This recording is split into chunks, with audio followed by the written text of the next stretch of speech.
Hey everyone, so events are coming up at the high school next week. First, physicals required for sports next year will be held on Wednesday next week.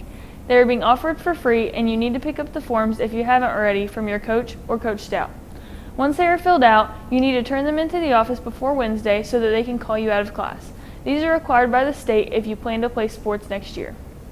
And if you played any sport this year, you'll want to make note that the sports banquet for this year has been scheduled for Friday, May 21st.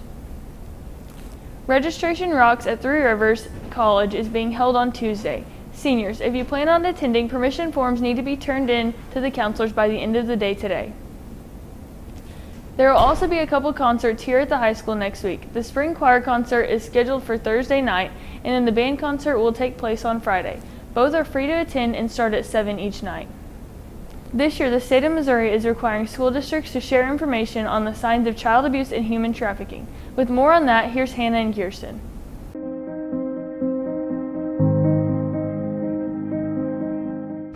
We're here to share a video with you on a subject that may be hard for some people to talk about or think that it doesn't happen around here. But talking about it could save a person from years of abuse or even their life.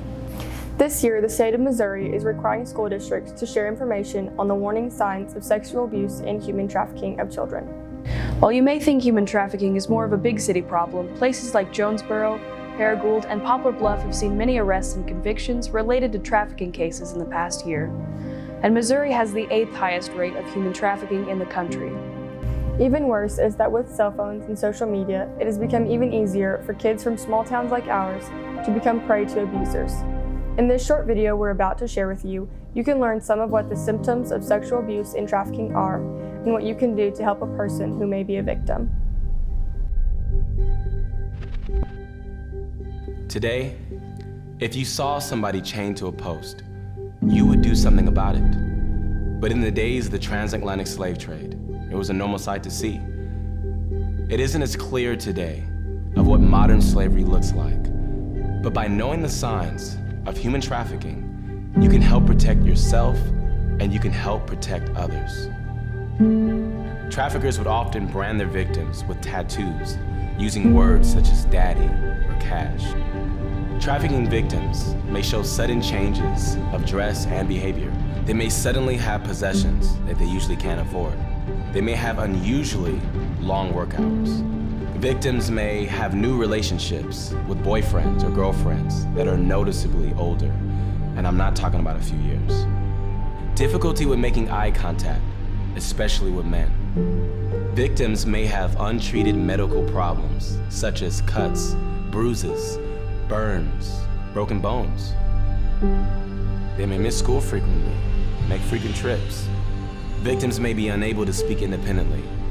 Other people may insist on answering questions for them, or even translating for them. Victims may even be frightened of authorities, seeing them as the bad guys. To request help or report possible human trafficking incidents, please call the National Human Trafficking Hotline, 1-888-3737-888, or text info or help at BeFree-233-733.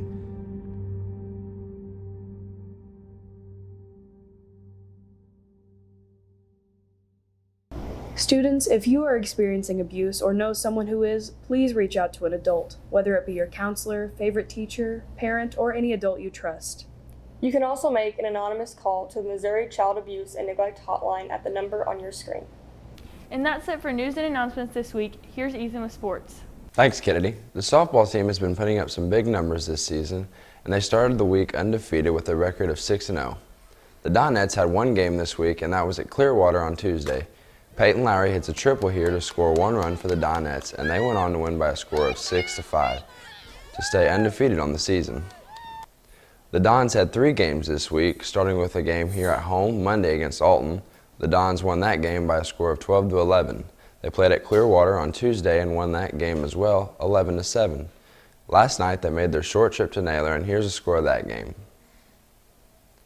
The track and field teams took part in their first competitive meet at Malden on Tuesday and brought home their first medals ever. A total of 15 teams took part in the meet, and the Don and Donettes placed 5th overall. The boys 4x400 and 4x800 meter teams both placed third and took home bronze medals. Here's a look at the games coming up next week, which includes 3 home games for the softball team and a doubleheader on Saturday for the baseball team. And that's your sports for this week. Here's Justine with the weekend weather forecast. Thanks. We'll start the weekend off with a chance of rain Saturday morning, and then it will be partly sunny with a high in the mid-60s. Sunny skies for Sunday and a high of 70, and then mostly sunny on Monday with a high around 70. That's it for this week. Thanks for watching and have a great weekend.